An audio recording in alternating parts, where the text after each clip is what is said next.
Israel और Hamas के बीच जारी जंग में हिजबुल्लाह और हूती जैसे समूह जहां हमास के समर्थन में है, वहीं अमेरिका इजराइल के साथ है।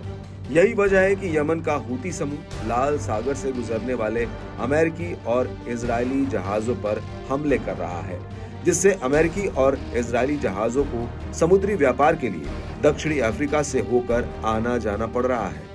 ये बहुत लंबा रूट है और जहाजों की परिचालन लागत भी काफी ज्यादा आ रही है।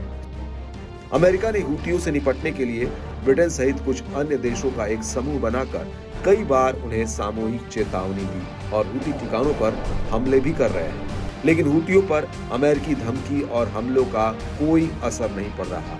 हालांकि ईरान समर्थित हूतियों ने इस महीने की शुरुआत में चीन और रूस को छूट दे दी है कि वे बिना किसी हमले के डर से अपने जहाजों को लाल सागर और अदन की खाड़ी से ले जा सकते हैं।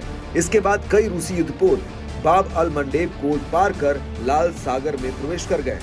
एक रिपोर्ट में कहा गया है कि जहाज लंबी दूरी के समुद्री अभियानों के तहत सौंपे गए कार्यों को अंजाम दे रहे थे। इस मामले की जानकारी रखने वाले कई लोगों के अनुसार रूस और चीन हूतियों द्वारा दी गई छूट के बदले संयुक्त राष्ट्र सुरक्षा परिषद जैसे निकायों में हूतियों को राजनीतिक समर्थन प्रदान कर सकते हैं। रूस के रक्षा मंत्रालय की माने तो इस महीने की शुरुआत में ईरान, रूस और चीन ने हिंद महासागर में संयुक्त नौसैनिक अभ्यास भी किया।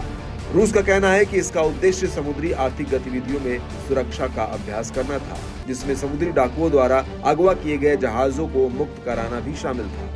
रूस ने सूडान में लाल सागर पर एक नौसैनिक अड्डे की भी मांग की है।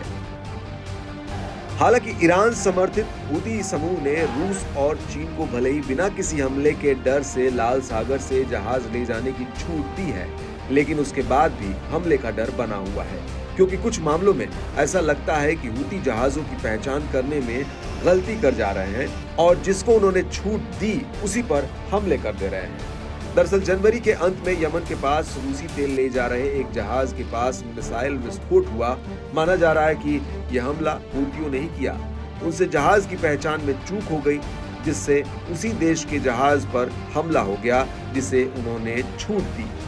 इधर रूस और चीन को मिली छूट से खिसियाया अमेरिका चीनी जहाजों को निशाना बना रहा है। शनिवार को ही यूएस सेंट्रल कमांड ने चीनी स्वामित्व वाले तेल टैंकर पर एक मिसाइल दागी है। ऐसा माना जा रहा है कि चीनी जहाजों पर हमलों के पीछे कहीं अमेरिका की ये चाल तो नहीं है कि वो इन हमलों के लिए हूतियों को जिम्मेदार ठहराने के इरादे में हो। अगर अमेरिका जानबूझकर चीनी जहाजों को निशाना बना रहा है तो इन दोनों देशों के बीच दुश्मनी बढ़ना तय है।